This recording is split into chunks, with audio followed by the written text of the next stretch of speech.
حضرت ابو ہریرہ رضی اللہ تعالی عنہ منقول ہے کہ رسول اللہ صلی اللہ علیہ وسلم نے فرمایا کہ حق تعالی نے فرمایا ہے کہ نماز یعنی سورۃ فاتحہ میرے اور بندے کے درمیان 2 حصوں میں تقسیم کی گئی ہے، نصف میرے لیے ہے اور نصف میرے بندے کے لیے، اور جو کچھ میرا بندہ مانگتا ہے وہ اس کو دیا جائے گا۔ پھر رسول اللہ صلی اللہ علیہ وسلم نے فرمایا کہ بندہ جب کہتا ہے الحمدللہ رب العالمین تو اللہ تعالیٰ فرماتا ہے کہ میرے بندے نے میری حمد کی ہے، اور جب وہ کہتا ہے الرحمن الرحیم تو اللہ تعالیٰ فرماتا ہے کہ میرے بندے نے میری تعریف و ثنا بیان کی ہے، اور جب بندہ کہتا ہے مالک یوم الدین تو اللہ تعالیٰ فرماتا ہے کہ میرے بندے نے میری بزرگی بیان کی ہے، اور جب بندہ کہتا ہے ایاک نعبد و ایاک نستعین تو اللہ تعالیٰ فرماتا ہے کہ یہ آیت میرے اور میرے بندے کے درمیان مشترک ہے، کیونکہ اس میں ایک پہلو حق تعالیٰ کی حمد و ثنا کا ہے اور دوسرا پہلو بندے کی دعا و درخواست کا۔ اس کے ساتھ یہ بھی ارشاد ہوا کہ میرے بندے کو وہ چیز ملے گی جو اس نے مانگی۔ پھر جب بندہ کہتا ہے اہدنا الصراط المستقیم تو حق تعالیٰ فرماتا ہے کہ یہ سب میرے بندے کے لیے ہے اور اس کو وہ چیز ملے گی جو اس نے مانگی۔ محترم ناظرین، ایک مرتبہ رسول اللہ صلی اللہ علیہ وسلم تشریف فرما تھے اور صحابہ کرام رضوان اللہ تعالی علیہم اجمعین بھی کافی تعداد میں آپ صلی اللہ علیہ وسلم کی خدمت اقدس میں بیٹھے ہوئے تھے۔ رسول اللہ صلی اللہ علیہ وسلم نے ارشاد فرمایا کہ اللہ تعالیٰ نے مجھے بہت سی نعمتیں عطا فرمائی ہیں جو کہ مجھ سے پہلے کسی پیغمبر کو نہیں دی گئیں۔ پھر ارشاد فرمایا کہ میں بیٹھا ہوا تھا کہ جبرائیل علیہ السلام نے آ کر کہا کہ اللہ تعالیٰ کا حکم ہے کہ میں نے آپ کے پاس جو کتاب بھیجی ہے اس میں ایک ایسی صورت ہے، اگر وہ تو رات میں ہوتی تو حضرت موسیٰ علیہ السلام کی امت میں سے کوئی شخص گمراہ نہ ہوتا، اگر انجیل میں وہ صورت ہوتی تو کوئی عیسائی بت پرست نہ ہوتا، اگر زبور میں وہی صورت ہوتی تو کوئی شخص حضرت داؤد علیہ السلام کی امت سے غنی نہ پاتا۔ یہ اس لیے بھیجی گئی ہے تاکہ اس کی برکت سے آپ صلی اللہ علیہ وسلم کی امت اللہ تعالیٰ سے مدد حاصل کر سکے اور قیامت کے دن جہنم کے خوف سے اور عذاب سے خلاصی پائے۔ صحابہ کرام رضوان اللہ تعالی علیہم اجمعین نے پوچھا یا رسول اللہ صلی اللہ علیہ وسلم وہ کون سی صورت ہے؟ آپ صلی اللہ علیہ وسلم نے فرمایا وہ سورۃ فاتحہ ہے۔ پھر حضرت جبرائیل علیہ السلام نے کہا مجھے اس پروردگار کی قسم جس نے آپ کو پیغمبر بنا کر بھیجا، آپ روئے زمین کے دریا سیاہی اور تمام درخت قلم اور ساتوں آسمانوں اور زمین کاغذ بن جائیں، اور ابتدائے عالم سے لے کر اب تک فرشتے اور تمام دنیا کے انسان اس کے فضائل لکھنا چاہیں تو اس کی فضیلت نہیں لکھ سکیں گے۔ محترم ناظرین، اگر آپ دنیا کے غم و آلام سے تنگ آ گئے ہوں، کسی جگہ پناہ نہ ملتی ہو، مسائل بے شمار ہو گئے ہوں اور وہ وسائل نہ ہونے کے برابر ہوں، آپ کا بال بال قرض میں جکڑا ہوا ہو، گھر والے بھی آپ سے بدزن ہو چکے ہیں، دوستوں نے منہ موڑ لیا ہو، روزگار کی تلاش ہو لیکن روزگار نہ ملتا ہو، دن بدن غربت اور تنگ دستی چلی جاتی ہو، تو آج کی یہ ویڈیو مکمل دیکھیے گا۔ اس میں بہت سارے پیچیدہ مسائل اور ان کا حل آسان حل میں بتا دیا گیا ہے۔ افلاس کی دلدل میں آپ دھستے چلے جا رہے ہوں تو ایسے حالات میں آپ اس مالک حقیقی کے دربار میں سر جھکائے جو سب کی سنتا ہے اور سب سے زیادہ عطا کرنے والا ہے۔ اس سے بڑھ کر کوئی کریم نہیں، کوئی مہربان نہیں، کوئی رحم کرنے والا نہیں، کوئی سخی نہیں۔ آپ اس مالک کون و مقام میں کامل بھروسہ کرتے ہوئے اور یقین رکھتے ہوئے کہ اگر اس کا در بند ہو گیا تو پھر کوئی اور در آپ کے لیے کھلنے والا نہیں، اور اگر اس نے آپ کو عطا کرنے کا فیصلہ کر لیا تو کوئی آپ کو محروم کرنے والا نہیں۔ اس ایمان اور یقین کے ساتھ سورۃ فاتحہ کا یہ عمل کریں، 40 مرتبہ درود ابراہیم پڑھیں اور سجدے میں چلے جائیں اور یقین رکھیں کہ آپ کا سر زمین پر نہیں، حق تعالیٰ کے قدموں پر رکھا ہے۔ اس تصور سے بھیگی ہوئی آنکھوں اور قلب کی رکعت کے ساتھ اپنی اپنی پریشانیاں اپنے رب کے حضور رکھیے اور ان سے مدد مانگیے۔ انشاءاللہ اتنا ملے گا کہ آپ سے سنبھالا نہیں جا سکے گا، کیونکہ وہ ذات کو دینے کے لیے ہر وقت تیار ہے۔ صوفیاء کرام سے معقول ہے جو کچھ پہلی کتابوں میں تھا وہ سب کلام پاک میں موجود ہے، اور جو کچھ قرآن حکیم میں ہے اس کا خلاصہ سورۃ فاتحہ میں ہے، اور جو کوئی سورۃ فاتحہ میں ہے اس کا خلاصہ بسم اللہ میں ہے۔ مشائخ نے لکھا ہے کہ اگر سورۃ فاتحہ کو ایمان و یقین کے ساتھ پڑھا جائے ہر بیماری سے شفا ملتی ہے۔ ٹانگوں میں درد کے لیے اگر کسی کی ٹانگوں میں درد ہو، کسی طرح آرام نہ آتا ہو تو رات کو سوتے وقت یہ درد شدید ہو جاتا ہو، اس کو دور کرنے کی غرض سے باوضو حالت میں سورۃ فاتحہ چینی کی پلیٹ پر لکھے اور خالص روغن زیتون اس سے اس کو دھو کر کسی چیز میں ڈال لیں۔ اس کے بعد 70 مرتبہ سورۃ فاتحہ پڑھ کر اس پر دم کریں اور ہر روز رات کو سونے سے بیشتر اس تیل کی مالش کریں۔ انشاءاللہ چند دنوں میں ہی افاقہ ہوگا اور درد کی شکایت رفع ہو جائے گی۔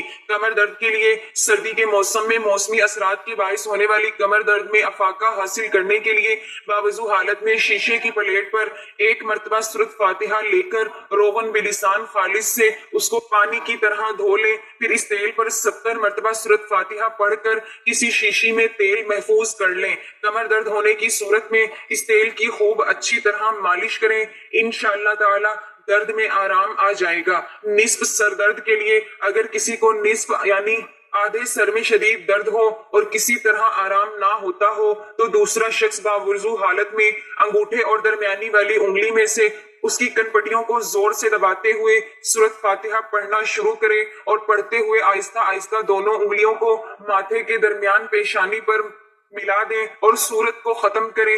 یہ عمل 3 مرتبہ کریں اور 3 دن تک بلا ناغہ کریں۔ انشاءاللہ تعالی سورۃ فاتحہ کی برکت سے درد کو آرام آ جائے گا۔ تنگ دستی دور کرنے کے لیے جو کوئی یہ چاہے کہ اس کی تنگ دستی دور ہو جائے، اس کی روزی فراخ ہو جائے، اس کے ہاں دولت کی ریل پیل ہو جائے، تو اسے چاہیے کہ وہ ہر نماز کے بعد توجہ اور یکسوئی کے ساتھ 21 مرتبہ سورۃ فاتحہ پڑھ کر اللہ تعالیٰ سے دعا مانگا کریں۔ انشاءاللہ تعالیٰ وہ جو بھی دعا مانگے گا بارگاہ الہی میں قبول ہوگی، اس کی تنگ دستی سورۃ فاتحہ کی برکت سے دور ہو جائے گی۔ اللہ تعالیٰ پر غیب سے اس کی روزی کے لیے ایسے اسباب پیدا فرمائے گا کہ جس سے اس کی روزی فراخ ہو جائے، اس کی تنگ دستی خوشحالی میں بدل جائے گی۔ یقین کامل اور توجہ یکسوئی کے ساتھ عمل کو بلا ناغہ جاری رکھیں، بفضل باری تعالیٰ فیض یاب ہوگا۔ اولاد کے حصول کے لیے اگر کوئی عورت بے اولاد ہو، اولاد کی نعمت سے محروم ہو اور چاہتی ہو کہ اللہ تعالیٰ اسے اولاد کی نعمت سے نوازے، تو اس مقصد کے لیے چاند کے مہینے کی پہلی جمعرات کو اول آخر 3 مرتبہ درود پاک پڑھے، درمیان میں 111 مرتبہ سورۃ فاتحہ پڑھے۔ بسم اللہ الرحمن الرحیم، الحمدللہ رب العالمین، الرحمن الرحیم، مالک یوم الدین، ایاک نعبد و ایاک نستعین، اہدنا الصراط المستقیم، صراط الذین انعمت علیہم غیر المغضوب علیہم ولا الضالین۔ سادہ پانی کے گلاس پر دم کریں، اس دم کیے ہوئے پانی کو تھوڑا تھوڑا دونوں میاں بیوی کو پلا دیں۔ ہر جمعرات کو 7 جمعرات تک یہ عمل کریں، کسی بھی جمعرات کو ناغہ نہ کریں۔ انشاءاللہ تعالی اس عورت کو حمل قرار پایا جائے گا اور وہ اولاد کی نعمت سے سرفراز ہوگی۔ خاوند کو راہ راست پر لانے کے لیے اگر کسی کا خاوند بری عادات کا شکار ہو کر راہ راست پر نہ آتا ہو، گھر میں ہر وقت لڑائی جھگڑا رہتا ہو، تو ایسی صورت میں چاہیے کہ 11 مرتبہ سورۃ فاتحہ پڑھ کر پانی پر دم کریں اور ہر روز خاوند کو پلائیں۔ انشاءاللہ تعالی سورۃ فاتحہ کی برکت سے پھٹکا ہوا خاوند راہ راست پر آ جائے گا، اس کی بری عادات چھوٹ جائیں گی اور وہ نیکی کی راہ پر گامزن ہو جائے گا۔ بگڑے ہوں کو راہ راست پر لانے کے لیے سورۃ فاتحہ بہت جلد اپنا اثر دکھاتی ہے۔ نظر بد سے بچاؤ کے لیے جس بچے کو بہت جلد نظر بند ہو جاتی ہو، ہر روز کسی نہ کسی کی نظر بد کا شکار ہو جاتا ہو تو چاہیے کہ باوضو حالت میں سورۃ فاتحہ لکھ کر تعویذ میں محفوظ کر کے بچے کے گلے میں ڈال دیں۔ انشاءاللہ تعالی بچہ نظر بد سے محفوظ رہے گا۔ اگر کسی بچے کو نظر بد ہوئی ہو اسے بھی اسی طرح دم کریں، بفضل باری تعالی نظر بد اتر جائے گی اور بچہ ٹھیک ہو جائے گا۔ فالج کے مرض سے بچنے کے لیے، فالج کے مرض میں مبتلا افراد کے لیے سورۃ فاتحہ تکثیر کی حیثیت رکھتی ہے۔ جو بھی کوئی فالج کے مرض میں مبتلا ہو، کسی دوسرے شخص کو چاہیے کہ وہ باوضو حالت میں شیشے کے برتن پر سورۃ فاتحہ لکھے اور اسے خالص روغن بلسان سے دھوئے۔ اس کے بعد 70 مرتبہ سورۃ فاتحہ پڑھ کر تیل پر دم کرے۔ یہ دم کیا ہوا تیل کسی شیشی وغیرہ میں ڈال کر محفوظ کریں۔ ہر روز اس تیل کی مالش کریں۔ انشاءاللہ تعالی چند دنوں میں ہی افاقہ ہوگا، شفائے کاملہ نصیب ہوگی۔ ایک روایت میں ہے کہ ابلیس کو اپنے سر پر خاک ڈالنے کی نوبت 4 مرتبہ پیش آئی۔ ایک مرتبہ اس وقت جب اس پر لعنت ہوئی، دوسری اس وقت جب اس کو راندہ درگاہ کیا گیا، تیسری اس وقت جب نبی کریم صلی اللہ علیہ وسلم کو نبوت عطا ہوئی، اور چوتھے اس وقت جب آپ پر سورۃ فاتحہ نازل ہوئی۔ ابن قیم رحمۃ اللہ لکھتے ہیں کہ مجھے طواف وغیرہ کے دوران بسا اوقات ایسا شدید درد اٹھتا کہ میں حرکت نہیں کر سکتا تھا، تو میں ایسی کیفیت میں فوری طور پر سورۃ فاتحہ پڑھ کر درد والی جگہ پر ہاتھ پھیرتا تو درد ایسے رفع ہو جاتا جیسے تھا ہی نہیں۔ میں نے اس چیز کا تجرباتی مشاہدہ کئی بار کیا ہے۔ اس طرح زمزم کا پیالہ بھر کر اس پر سورۃ فاتحہ پڑھ کر پیتا تو مجھے بہت فائدہ اور توانائی حاصل ہوتی کہ کسی دوا سے اتنی نہ ملتی تھی۔ ناظرین، سورۃ فاتحہ فاتحۃ الکتاب، ام القرآن، صحیح المسانی، کامل شفا، موثر دوا، بہترین دم، خزانوں اور کامیابیوں کی کنجی، جسمانی طاقت کی محافظ، غموں، پریشانیوں، خدشات اور مشکلات کے لیے تریاق سورۃ فاتحہ ہے۔ البتہ یہ تمام چیزیں اس شخص کو حاصل ہوتی ہیں جو سورۃ فاتحہ کا مقام حقیقی انداز میں پہنچانے، سورۃ فاتحہ کے حقوق مکمل ادا کریں، بیماری سے شفا یابی کے لیے مناسب اور موزوں طریقے اپنائے اور اس راز کو حاصل کر لے جس کی وجہ سے اس سورت کو اتنا بڑا مقام دیا گیا ہے۔ یہی وجہ ہے کہ یہ تمام چیزیں جب چند صحابہ کرام میں مکمل تھی تو بچھو اور سانپ کے ڈسے ہوئے شخص کو صحابہ کرام رضی اللہ تعالی عنہ نے سورت فاتحہ سے دم کیا تو اسے فوری طور پر شفا حاصل ہو گئی۔ اس لیے نبی کریم صلی اللہ علیہ وسلم نے اس صحابی سے پوچھا، آپ کو کیسے معلوم ہوا کہ سورت فاتحہ دم بھی ہے؟ اگر کسی کو توفیق ملے نور بصیرت سے اتنی مدد حاصل ہو کہ اس سورت کے رازوں سے پردہ اٹھا سکے اور سمجھ سکے کہ اس سورت میں عقیدہ توحید، ذات باری تعالی، اسماء و صفات اور افعال الہیہ، شریعت، تقدیر اور آخرت کا ثبوت، خالص توحید ربوبیت اور الوہیت، اللہ تعالیٰ پر کامل توکل، ہر معاملہ کامل اختیار رکھنے والی ذات باری تعالیٰ کے سپرد کرنا کہ جس کے لیے تمام تعریفیں ہیں اور اسی کے ہاتھ میں ہر قسم کی خیر ہے، بلکہ ہر معاملہ کامل اختیار رکھنے والی ذات باری تعالیٰ کے سپرد کرنا کہ جس کے لیے تمام تعریفیں ہیں اور اسی کے ہاتھ میں ہر قسم کی خیر ہے، بلکہ تمام معاملات اسی کے سپرد ہیں۔ اس صورت میں دونوں جہانوں میں سعادت کی بنیاد یعنی صرف اللہ تعالیٰ کے سامنے عرض گزاری بھی ہے۔ ہدایت کے مفہوم کو دونوں جہانوں میں حصول فوائد اور نقصانات سے بچاؤ کے لیے کیسے عملی جامہ پہنا سکتے ہیں، اس صورت سے ہمیں یہ بھی پتہ چلتا ہے کہ ہر طرح کی کامل اور مطلق کامیابی اسی ہدایت کے ملنے سے منسلک ہے۔ جسے یہ تمام باتیں معلوم ہو جائیں تو اسے بہت سی ادویات اور دم کی ضرورت نہیں رہتی۔ سورۃ فاتحہ کے ذریعے انسان خیر و برکتوں کے دروازے کھلوا سکتا ہے، نیز اسی سورت کی بدولت شر اور شر کے اسباب سے بچ سکتا ہے۔ ناظرین، ایک بار سورۃ فاتحہ سن لیجئے۔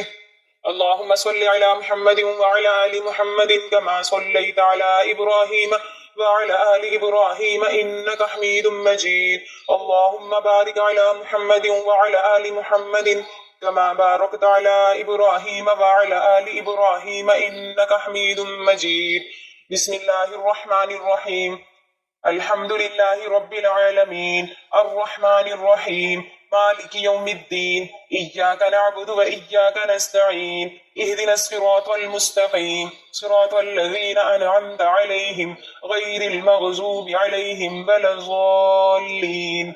شروع اللہ کے نام سے جو بڑا مہربان نہایت رحم کرنے والا ہے۔ سب تعریفیں اللہ کے لیے ہیں جو سب جہانوں کا پالنے والا ہے، بڑا مہربان نہایت رحم والا، جزا کے دن کا مالک۔ ہم تیری ہی عبادت کرتے ہیں اور تجھ سے ہی مدد مانگتے ہیں۔ ہمیں سیدھا راستہ دکھا، ان لوگوں کو راستہ جن پر تنہیں انعام کیا، نہ کہ جن پر تیرا غضب نازل ہوا اور وہ گمراہ ہوئے۔ سیدنا ابو سعید بن معلہ رضی اللہ تعالی عنہ سے مروی ہے کہ میں نماز پڑھ رہا تھا اور رسول اللہ صلی اللہ علیہ وسلم نے مجھے بلایا، میں نے کوئی جواب نہ دیا۔ جب نماز سے فارغ ہو کر میں رسول اللہ صلی اللہ علیہ وسلم کی خدمت میں حاضر ہوا تو آپ صلی اللہ علیہ وسلم نے فرمایا، اب تک کس کام میں تھے؟ میں نے کہا، یا رسول اللہ صلی اللہ علیہ وسلم، میں نماز میں تھا۔ آپ صلی اللہ علیہ وسلم نے فرمایا، کیا اللہ تعالیٰ کا یہ فرمان تم نے نہیں سنا؟ اے ایمان والو، اللہ کے رسول جب تمہیں پکارے تم جواب دو۔ اچھا سنو، میں تمہیں مسجد سے نکلنے سے پہلے بتلا دوں گا کہ قرآن پاک میں سب سے بڑی سورت کون سی ہے۔ پھر میرا ہاتھ پکڑے ہوئے جب آپ صلی اللہ علیہ وسلم نے مسجد سے جانے کا ارادہ کیا تو میں نے آپ صلی اللہ علیہ وسلم کا وعدہ یاد دلایا۔ آپ صلی اللہ علیہ وسلم نے فرمایا سورۃ الحمدللہ رب العالمین ہے، یہی سبع مثانی ہے اور یہی وہ قرآن عظیم ہے جو مجھ کو دیا گیا ہے۔ اسی طرح یہ روایت صحیح بخاری شریف، ابو داؤد، نسائی اور ابن ماجہ میں بھی دوسری سندوں کے ساتھ ہے۔ قرآن مجید میں اللہ تعالیٰ کا آخری کلام ہے جو نبی اکرم صلی اللہ علیہ وسلم پر نازل ہوا، اور دوسری آسمانی کتابوں کی طرح اس میں کوئی تحریف نہیں ہے۔ ہمارا ایمان ہے کہ آج بھی اسی صورت میں ہمارے پاس موجود ہے جیسے 1400 سال پہلے رسول اکرم صلی اللہ علیہ وسلم پر نازل ہوا۔ اس میں ایک بھی زبر زیر کی تبدیلی نہیں کی گئی، کیونکہ اس کی حفاظت کا ذمہ خود اللہ تعالیٰ نے لیا ہے۔ اللہ تعالیٰ فرماتے ہیں ہم نے یہ ذکر قرآن مجید نازل کیا ہے اور ہم ہی اس کی حفاظت کرنے والے ہیں۔ اللہ تعالیٰ نے انسان کو اپنی بندگی کے لیے اس دنیا میں بھیجا ہے تاکہ اپنے شکر گزار اور ناشکر بندوں کا امتحان لے سکے۔ اللہ نے انسان کی رہنمائی کے لیے رسول بھیجے اور ان کے ساتھ معجزات بھی اتارے، لیکن پچھلی قدموں نے اس سے روگردانی کی اور اللہ کے عذاب کو دعوت دی۔ اللہ تعالیٰ نے حضرت محمد صلی اللہ علیہ وسلم کو عرب کی سرزمین پر اپنا آخری نبی صلی اللہ علیہ وسلم بنا کر بھیجا اور قرآن کو جبرائیل امین پہ اسلام کے ذریعے رسول اکرم صلی اللہ علیہ وسلم پر معجزے کی صورت میں نازل فرمایا۔ اس کی بے شمار صفات ہیں جن میں سے ایک شفا بھی ہے، اور اللہ تعالیٰ نے خود قرآن مجید کو شفا قرار دیا ہے۔ یہ قرآن جو ہم نازل کر رہے ہیں مومنوں کے لیے تو سراسر شفا ہے اور رحمت ہے، اور ظالموں کا تو اس سے نقصان ہی بڑھتا ہے۔ اللہ تعالیٰ فرماتے ہیں یہ ایمان والوں کے لیے شفا کا باعث ہے اور کفار اس کو نہیں سمجھ سکتے۔ اللہ کی رحمت بہت وسیع ہے اور ہر شخص اس کو اپنے ظرف اور ہمت کے مطابق حاصل کرتا ہے۔ اللہ تعالیٰ کی رحمت کو تمام سمندروں کی گہرائی ملا کر ڈالا جائے تو بھی اس کی وسعت اور گہرائی ختم نہیں ہو سکتی۔ یہ حاصل کرنے والے پر منحصر ہے کہ وہ اس کو کیسے اور کتنا حاصل کرتا ہے۔ اللہ تعالیٰ فرماتے ہیں اے لوگو تمہارے پاس تمہارے رب کی طرف سے ایک ایسی چیز آئی ہے جو نصیحت ہے، اور دلوں میں جو روگ ہیں ان کے لیے شفا ہے اور رہنمائی کرنے والی ہے، اور ایمان والوں کے لیے رحمت ہے۔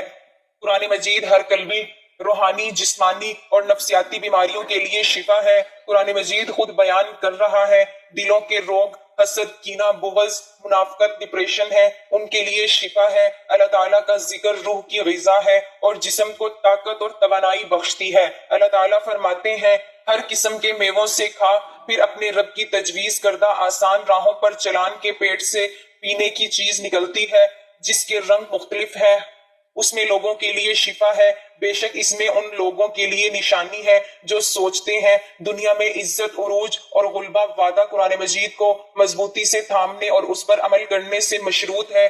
آج اگر ہم دنیا میں مغلوب اور بے توقیر ہیں تو اس کی وجہ یہ ہے کہ ہم نے قرآن مجید کو ترک کر دیا ہے۔ ہمارا معاشرہ ایمان، نیکی، تقوی، امانت، دیانت، صداقت اور شجاعت کے بجائے شرک، بدعت، ظلم، بے رحمی، قتل و غارت، لوٹ کھسیٹ، اغوا، شراب، زنا، جوا، بے حیائی، بد امنی اور بدحالی میں مبتلا ہے، تو اس کی وجہ بھی یہی ہے کہ ہم نے قرآن مجید کو ترک کر دیا ہے۔ بس اگر ہم انفرادی اور اجتماعی زندگیوں میں اعلیٰ بارفا اقدار کا چلن عام کرنا چاہتے ہیں، اپنی ذلت اور پستی کو عزت و وقار میں بدلنا چاہتے ہیں، تو ہمیں قرآن مجید کی طرف پلٹ آنا چاہیے۔ اے میرے رب میں سخت تکلیف میں مبتلا ہوں اور تو سب سے بڑھ کر رحم کرنے والا ہے۔ اے میرے رب شیطان نے مجھے سخت دکھ اور آزار میں مبتلا کر رکھا ہے۔ اے اللہ تو مجھے جسمانی صحت و عافیت عطا فرما۔